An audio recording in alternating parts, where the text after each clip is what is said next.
Hayırlı gün, hürmetli tamaşaçılar, bizni yaratuşu dostlarımız. Sünmez Yıldız Yaktısında proyekt kısalarında tapşırığımızı başlayız. Bugünkü şıraşuğa kelgen konaklarımız bile de tanıştırыбызыk. Hayırlı gün, hürmetli dostlar. Hayırlı günler. Bugün bizde konakta tanılgan kompozitör, Россияның һәм Татарстанның композиторлар берлеге әгъзасы, сәнгать фәннәре кандидаты, Муса Җәлил исемендәге республика премиясе лауреаты, Казан дәүләт мәдәният институтының театр иҗаты кафедрасы мөдире Галимова Эльмира Мөнир кызы бездә конакта. Тагын бер кат хәерле көннәр. Санап бетерлек тә түгел.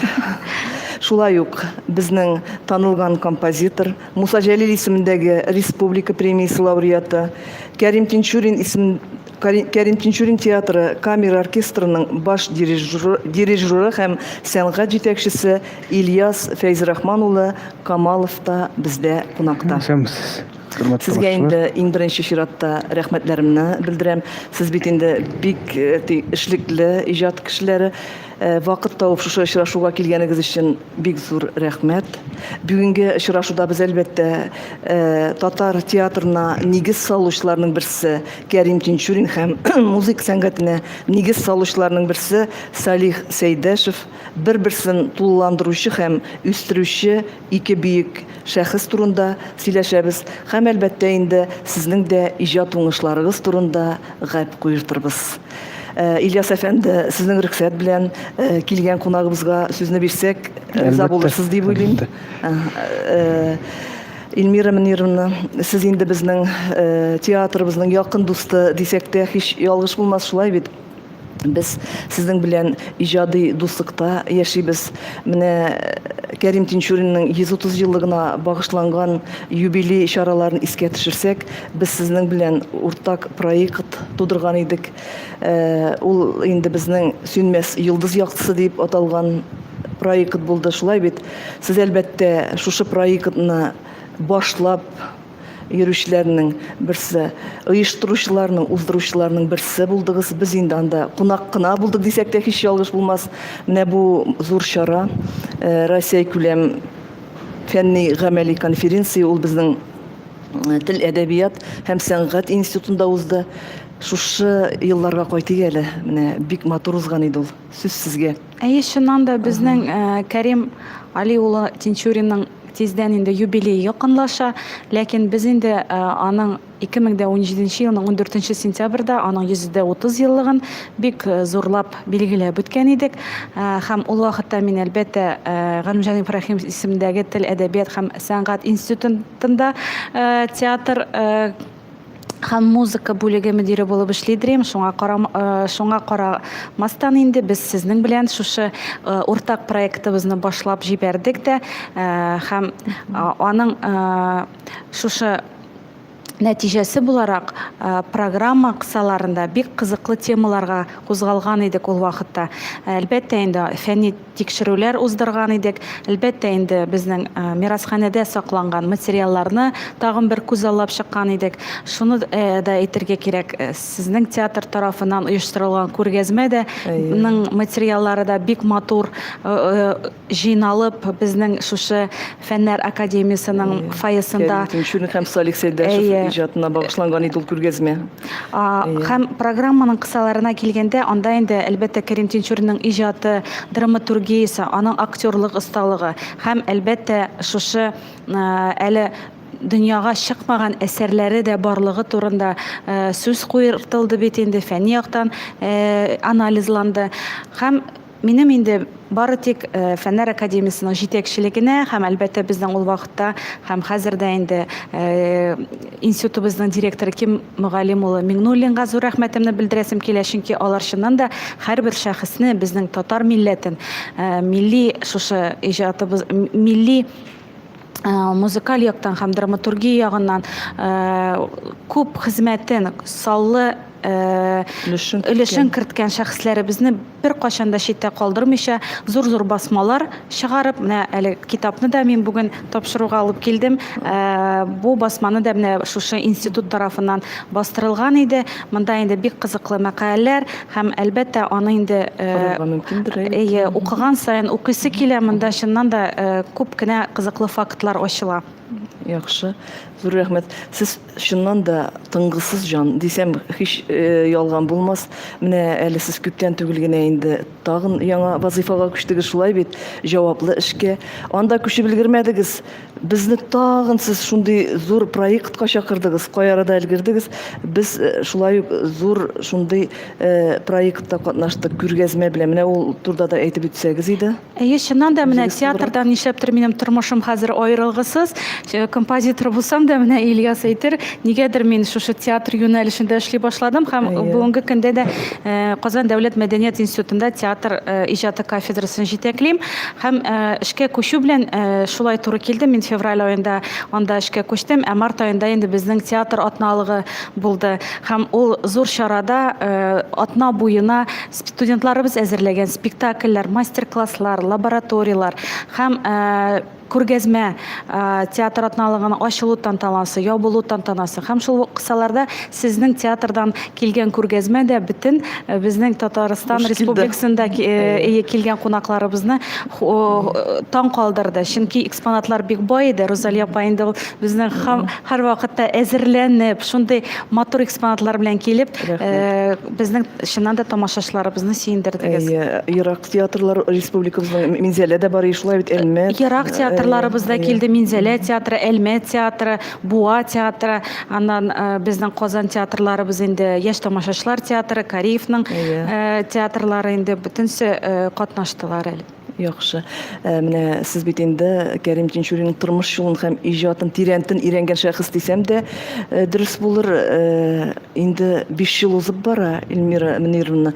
Тиздән 135 еллыгы якынлаша Кәрим Тинчуринның. Нинди планнар белән яшисез?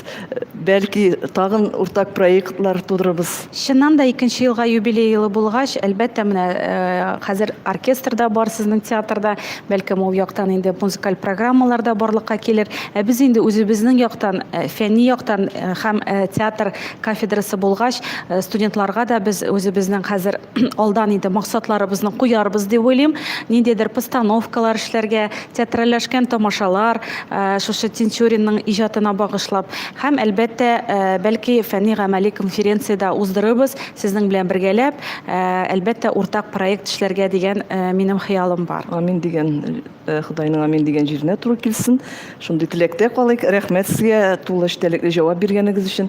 Ильяс әфәнде, күңелсезләнеп утырасыздыр, шулай бик кызыксынып торам һәм сез бит шундый кызыклы. Шатланып шундый проектлар булганына ул бик безнең милләт өчен, безнең сәнгатебез өчен бик кирәкле. Менә Ильяс әфәнде инде безнең театрыбызда эшли, ул үзебезнең кеше, бит. Менә сезнең безнең театрга килгәнгә 2 еллап вакыт узып китте, шулай бит. Зур бәхет Ильяс әфәнденең шушы Кәрим Тинчурин театрында иҗат итүе. Без аны инде күктән төшкән бәхет дип атасак та дөрес булыр. Менә инде килгән көннән алып сез зур проектларга алындыгыз, зур эшләргә алындыгыз. Мин сезнең нинди генә чара узса да, зур концертлар узса да, бәйрәмнәр, юбилейлар узса да, без инде сез булдыра алмыйбыз, һәрчак сезгә мөрәҗәгать итәбез һәм матур чаралар уза безнең. Менә әле күптән түгел генә бик зур проект башлап җибәрдегез. Шул турда үзегез сөйләгез әле. Күптән түгел башлап җибәрдек. Татар музыкасы, татар классик музыкасы җәүһәрләре дип аталган концертлар циклы. Бу инде безнең күптәнге хыял иде. Даими рәвештә татар классик профессиональ музыкасы яңгырап торсын өчен. Айга бер булыр микән, ничекме? Әлегә безнең планда инде айга бер концерт оештыру. Шулай барада инде ул бит. Концерт программасына безнең классик композиторлар әсәрләре кертелә. Аерым әле юнәлеш классик композиторларның бөтен әсәрләре дә яңгырап тормый әле. Менә онытыла башлаган яки тамашачыга барып җитмәгән әсәрләр бик күп. Шул безнең өчен бик кадерле булган Салих Сәйдәшевнең дә хәтта бөтен әсәрләре дә яңгырап тормый, кызганычка каршы. Һәм безнең дә бик зур теләк иде шуларны торгызу, шуларны халыкка җиткерү. Белгәнебезчә, менә Сәйдәш безнең өчен аеруча бик кадерле шәхес. Чөнки алар инде Кәрим Тинчурин белән дә бик якын дуслар булганнар. Аның иҗатында да менә шушы бинада ул иҗат иткән бик күп еллар. Һәм менә шул аның шедевр дигән әсәрләре дә бит монда туган, шушы бинада. Кәрим Тинчурин белән дә аларның бик күп уртак эшләре булган, музыкаль драмалар, барыбыз яраткан Сүнгән йолдызлар, Зәңгәр шәл, Ил дип әйтсәк тә, менә һәм башка спектакльләр. Тагын бер хыялыбыз бар, шул бөтен Сәлих Сәйдәшевнең бөтен музыкаль драмаларына, комедияларына язылган увертюраларны һәм башка номерларны сәхнәгә кайтару һәм диск чыгару, яздыру шуларны. Яхшы, менә нинди зур эшләр тора безнең алда. Чынлап та әлеге концертларның иң мөһим тематик юнәлеше татар профессионал музыкасына нигез салучыларның берсе Сәлих Сәйдәшевнең әсәрләрен кабат халыкка кайтару һәм таныту. Менә ул инде без ике концертны да карадык. Әлбәттә сәнгать кешеләре, сәнгать әһелләре концертларда күп булдылар һәм бик зур, бик матур фикерләр белән чыктылар. Өлкән әби бабайларыбызның күзләрендә яшь иде бу концерттан соң. Нинди кирәкле эш эшләнә, нинди зур концертлар уза дип алар сөенеп менә концертны карап кайтып киттеләр инде. Һәм инде сорадылар яңадан качан була. Һәм инде Алла буйса декабрьдә шулай Алла буйса 5 декабрь көнне сәгать 12-дә безнең Тинчурин театры сәхнәсендә. Хөрмәтле тамашачылар, тагын бер кат исегезгә төшерәбез. 3нче концерт инде 5 декабрь көнне сәгать 12-дә башлана. Рәхим итегез. Яхшы. Инде менә Сәлих Сәйдәшев дидек шулай бит. Сәлих Сәйдәшевнең нинди әсәрләрен башкарга өлгердегез менә шушы ике концертта? Гомумән менә нинди әсәрләрен ничек әйтим инде башкардыгыз? Инде халык яратып, бик яраткан музыкаль номерлар иң танылган дисәк тә була. Наемщик музыкаль драмасыннан күп кенә номерлар, шулык вальсны алсак та, шулык биюләр анда берничә бию бар. Наемщик драмасы хәзер инде бүгенге көн шартларында куелмый бер театрда да кызганча каршы. Аның бәлки инде дидер идеологик ягы туры килеп бетмидер. Әмма аның музыкасы менә дахи язылган һәм нык кадерле безнең өчен. Шулай ук маршларын башкарабыз, әлбәттә инде әйтеп тә торасы юк, ул һәрбер Сәйдәшевне хөрмәт иткән коллективның репертуарында бар. Шул Кызыл армия маршы. Шуннан әйтеп китәсем килә, былтыр бик кызыклы спектакль премьерасы булды. Сәйдәш йокысызлык дип аталган.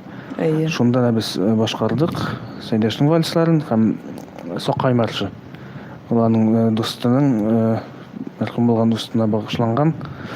Һәм инде ул бу спектакльдә шундый ничек әйтим, шундый истәлек булып яңгырый. Сәлих Сәйдәшевне соңгы юлга озату чарасы кебек инде. Тагын нәрсә әйтим. Шулай ук алга таба да әзерлибез. Эшләр бара инде. Зур рәхмәт сезгә. Менә әйтеп үттегез инде ике шәхес, ике иҗади дуслыкта туган бийек әсәрләр. Әйттек инде Ил, шулай бит Казан сөлгесе, Сүнгән йолдызлар, Зәңгәр шәл, Кандыр буе. Менә икегезгә дә сорауны бирәсе килә. Шушы әсәрләрнең биеклеге нидә? Нәрсәдә? Сезнең фикерне ишетәсе килә. Бүген дә актуаль, бүген дә сәхнәләрдә гөрләп бара, халык йөри, тамашачы заллар тутырып йөри. Менә шушының уңышы нәрсәдә? Шуны әйтәсе килә, менә галимнәребез күп кенә тикшерүләр уздырды бит инде. Кәрим Тинчуринның иҗатын барлаучылар әлеге менә җыентыкта да бик күп мәкаләләр басылып чыкты. Әлбәттә, аның менә Ильяс әйткән идеология яктан карасак, монда бик күп кеше тормышында булган кыйммәтләр турында язылган аның әсәрләре. Һәм әлбәттә монда инде җәмгыятьтә булган сәясәт белә бәйле үзгәрүләрдә замананың шире дип әйтик. Шулай ук бунтар язмышлы кешеләрне алга сөреп чыгу, үз фикереңне әйтә белү, ярлылар, байлар темасы бит инде. Шулай ук саф мәхәббәт, шулай ук мәхәббәт почмагы да. Менә бу темалар бөтенсе алар аның әсәрләрендә үрелеп бара. Һәм әлбәттә менә бу әсәрләрнең бүген дә популяр булуы халыкка якын булган темалар белән бәйле дип уйлыйм мин. Чөнки бүгенге көндә дә менә шушы Мәйсәрә ролен алыйк, Булат, бу халыкка һәр вакытта да әлеге спектакльләрне карагач, үзеңнең фикереңне, шушы ниндидер давылга каршы бару дип әйтимме, кеше ниндидер үзенә көч, илһам алып кайта әлеге спектакльләрне карагач, чөнки менә аның шушы милли сәясәте, шушы тематика, сюжет агымы безне шушыңа өнди. Һәм әлбәттә музыка ягыннан килгәндә инде монда Салих Сәйдәшев безнең бит инде ул новатор композитор һәм новаторлыкны ул Европа гармониясын безгә миллилек сыйфатлары ярдәмендә кертә. Һәм менә әйтүемчә монда Фәрит Яруллинны да без әйтәбез бит, ни өчен шушындый Европа дәрәҗәсендә яңгырарлык әсәр бу Шүрәле балеты дип. Аның да шушы менә оркестровка ягыннан бүген дә менә Ильяста мине белән килешә оркестровка ягыннан карасак, шуның хәтле заманча язылган. Димәк, аларның фикерләве икесенең дә Салих Сәйдәшев иң беренче шушы адымнарны эшләгән, аннары Фәрит Яруллин, шулай бит аларның фикерләве нык алга карашлы алар шәхесләр булганнар. 100 ел алдан алар инде күрә белгәннәр, нәрсә киләчәк, безне нәрсә көтә. Һәм бүгенге көндә дә менә без бөтенебез дә иҗатчылар. Без моны күрә белмәсәк, әлбәттә без үзебезнең изебезне калдыра алмаячакбыз. Шуңа күрә иҗат иткәндә без инде моны илһам белән әлбәттә эш итеп, ләкин күзаллауны дөрес юнәлештә алып барырга тиеш. Чөнки без иҗатчылар миллилекне сакламасак, моны бер кеше дә саклый алмый. Әлбәттә, шуңа истәп әйтәсем килә. Әлбәттә, менә алар бик шул глобаль фикерләүле кешеләр булган. Глобаль фикер иткәннәр кешелек өчен дип.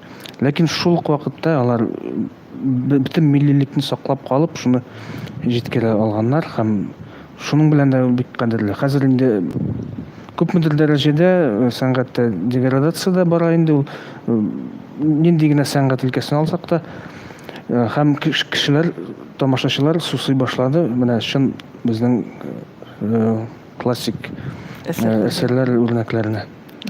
Зур рәхмәт. Менә сезгә шундый сорау биреп киттем әле. Менә Кәрим Тинчурин белән Салих Сәйдәшев, алар инде 22 елдан 36 елга кадәр күршеләр булып яшиләр. Менә Кәрим Тинчуринның йортында өендә Салих Сәйдәшев еш булган, гел аларга керә торган булган. Һәм кергәч тә нинди әсәрләрне башкарга яраткан. Ул аларга кергәч, ул әсәрләрне башкармыйча чыкмаган. Әйдәгез әле искә төшереп Салих Сәйдәшевнең нинди вальсларны башкарга яраткан икән. Ну, менә шул наемщик драмасыннан инде күпчелек, аннары чыннан да менә бу Кызыл армия маршы бит инде легендар әсәр булган һәм безнең аны башта ул иҗат иткәч тә бит ничек дип бик примитив итеп кабул иткәннәр теге Салих Сәйдәшев хәтта үзе дә аңа теге ялып кына уйный торган булган ничектер. Примитиврак язылды инде бу дип. Шуңа күрә гомумән алганда менә аның интонацион яктан байлыгы, ки байлыгы безне үзенә җәлеп итеп тора. Шулай ук татар халык җырларын яратып башкарган фортепиано өчен эшкәртеп, шунысын да беләбез. Инде ул спектакльләрдә дә бик шул органик рәвештә киреп бара. Кара урман уйнарга яраткан инде. Заһидә ханымның истәлекләреннән Салих Сәйдәшев һәр вакыт Чайковскийның сентименталь вальсын һәм Шопенның меланхолик вальсын уйнарга ярата иде дип искә ала. Минем яратканны белә иде, менә шушы әсәрләрне башкармыйча ул бездән чыкмый иде ди. Аннан соң инде менә сез зәңгәршәлләрне искә төшердегез, шулай бит. Менә бүген минем архивымнан килеп чыкты Кәрим Тинчуринның зәңгәршәлендә Мәйсәрә ролен башкаручы җибәрүче Венера Ганиева, тамашачыларга да күрсәтәм инде. Илмира Мөнировна, сезгә сорау бирим иде. Сезнең кайчандыр менә шундый хыялыгыз, теләгегез булмадымы? Кәрим Тинчурин әсәрләрендә баш геройларны, рольләрне башкару теләге? Ой, әлбәттә инде ул һәрбер бала чакта, һәрбер кыз баланың да хыялы актриса булу инде аны яшерен батырын түгел. Мәктәптә уйнаганда, мәктәптә укганда безнең балалар театры бар иде. Һәм мин бик теләп катнашадыр идем ул театр, балалар театрында. Без әлбәттә шушы кичкенә генә үзекләрне куядыр. Һәм әлбәттә мин инде кайткач та мин Нәҗибә Ихсанова булам дип шундый әнигә әйтүләремне мин хәтерлим. Һәм аннары профессия сайлаганда да мин һәр вакытта да 3 юнәлеш белән ничек дип әйтим инде хыялландым. Журналист булам, яки актриса булам, яки музыка училищесына барам дип. Һәм менә шушы 3 юнәлештән мин инде музыка киләтенә укырга киттем. Әлбәттә, актриса булыр өчен аңа шуннан да менә беләсезме, сәләт әлбәттә кирәк, ләкин шуны әйтәс килә, мин хәзер инде менә актерлар белән тулысынча бит инде актерлар укыта торган кафедрада эшлим. Аларның инде ничек спецификасын, ничек алар өйрәнәләр менә бу актерлык сәләтенә карагач, бик авыр хезмәт. Аны бөтенчедә булдырып чыга алмый. Һәм әлбәттә менә бу Мәйсәрә роле ул һәрберебездә аның матурлыгына сокланып, минем дә шулай буласы килә дигән инде һәрбер хатын-кызның хыялында бардыр ул.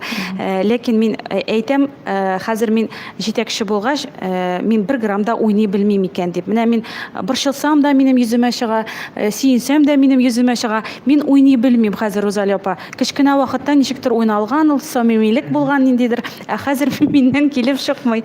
Шуңа күрә мин инде әлбәттә хозурланып кына торучы бу профессиягә. Яхшы, рәхмәт.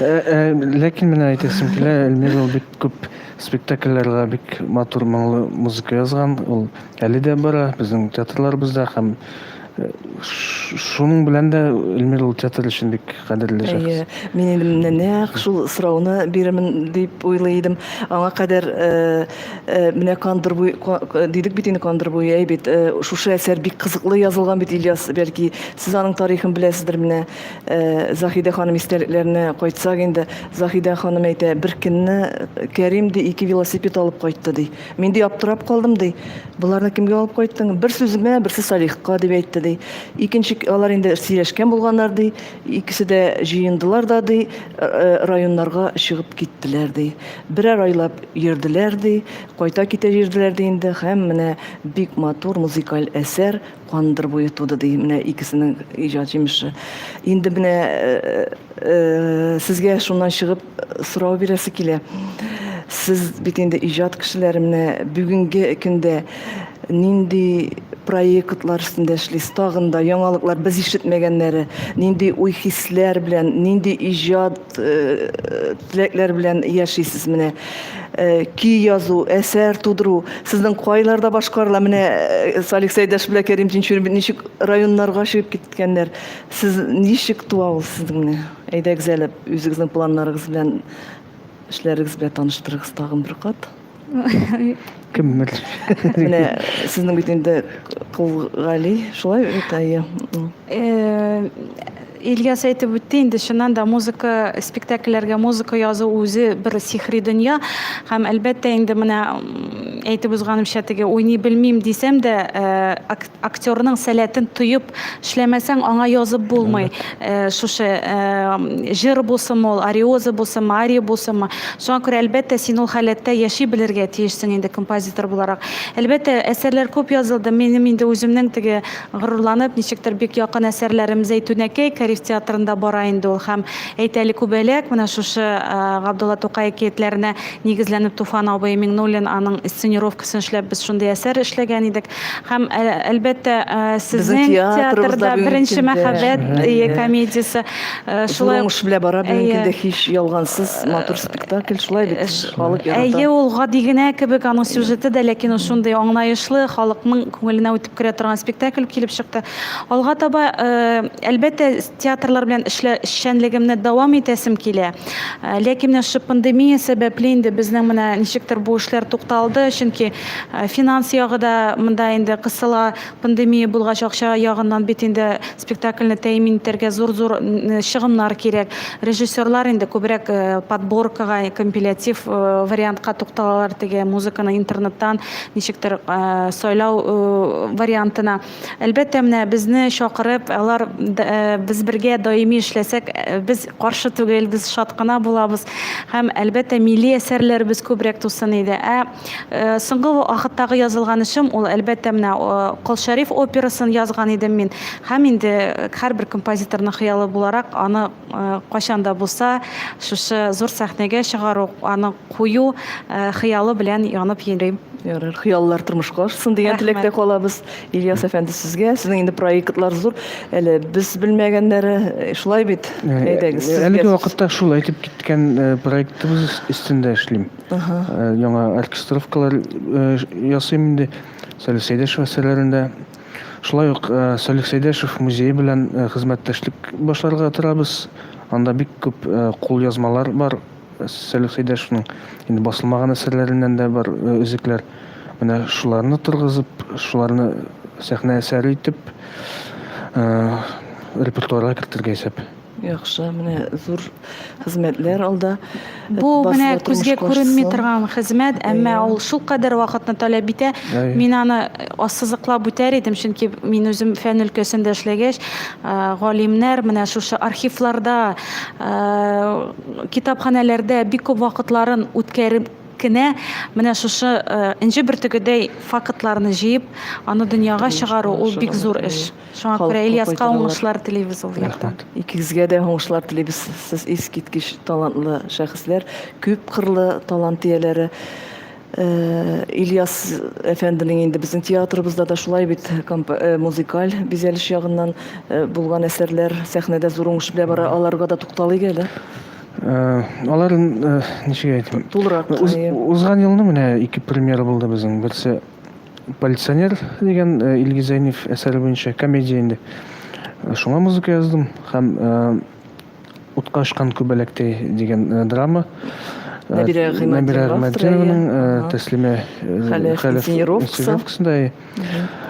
Шул спектакльләр бара әлеге вакытта. Шуннан безнең оркестрыбыз катнаша башка спектакльләрнең музыкаль бизәлешендә дә. Әле яңа гына булып узды «Икея урлау» дигән спектакль. Аның композиторы Гөлнара Тимербулатова булды. Музыкасын инде безнең оркестр тере тавыш белән яздырды студияда. Бик яхшы. Бик яхшы, алда да иҗат уңышлары көтсен сездән. Рәхмәт. Инде менә 2 шәхес, 2 иҗатташ дус һәм инде әнә күршеләр булып яшәгәннәр, әлбәттә алар тормышта да дуслар, шулай бит аерылмас дуслар, иҗат биеклеге. Менә Заһидә Тинчурин истәлекләренә кайтсак, алар һәрчак бергә иделәр. Алар һәрчак иҗат турында сөйләшәләр иде. Менә качакларда Кәрим безнең бик җаваплы карый иде. Бик үзе тыйнак булса да, бик җаваплы карый хезмәтенә. Салих Сәйдәшевка әсәр иҗат ителергә бирелсә, вакытында әгәр Салих кайтарып өлгертмәсә, Салихны ачулана иде. Аны административ тәртипкә дә чакыра иде дип менә истәлекләрендә инде сөйли. Инде күп композиторларның үзенчәлегедер инде. Шул иҗат бит расписание буенча гына бара алмый. Шул көнгә китереп җиткергә, Салих китереп җиткерә алмый иде. Ниндидер сәбәпләр аркасында Кәрим чакыра иде дә аңа аңлата иде. Чөнки ул аның бик композитор икәнен аңлый иде ди Заһидә ханым. Менә сезгә дә шушы урында сорау бирәсем килә. Сез бит инде шундый зур эшләр эшлисез, иҗат итәсез. Сезнең менә иҗатта ярдәм кулы сузучы, киңәшләрен бирүче дусларыгыз бармы? Ниндидер фикерләрен белән булышучы?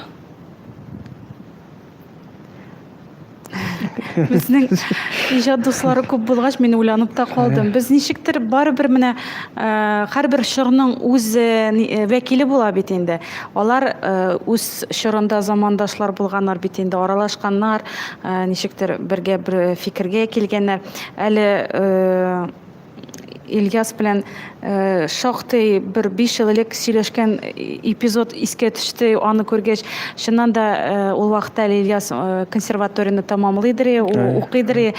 Без инде бераз өлкәнрәк укып бетергән идек. Шуңа күрә теге киңәшләребезне бер-беребезгә гел биреп торабыз. Ул вакытта да менә мин Ильяска әйттем, шул хәтерлисеңдер Ильяс, Ильяс безнең бит татар дирижерлары юк, син дирижерлыкка укылы. Менә ул безгә бик кирәк булачак алга таба дигән сиңа киңәшемне биргән идем. Һәм Ильяс шуннан да башын менә шулай булгап миңа килешеп селкеп торган иде. Теге ничек шуннан да бу дөрес фикер бит Эльмира дип. Һәм ул шуннан укырга керде дирижерлыкка. Менә һәр күрәсезме, менә аның да нәтиҗәләре бик матур. Без бер-беребезгә һәр вакыт киңәш биреп торабыз. Чөнки бер-беребезнең без потенциалын да беләбез. Һәрберебез нинди әсәрләр иҗат итә, нинди өлкәдә эшли. Һәрберебезнең үз юнәлеше бар, үз юлы бар.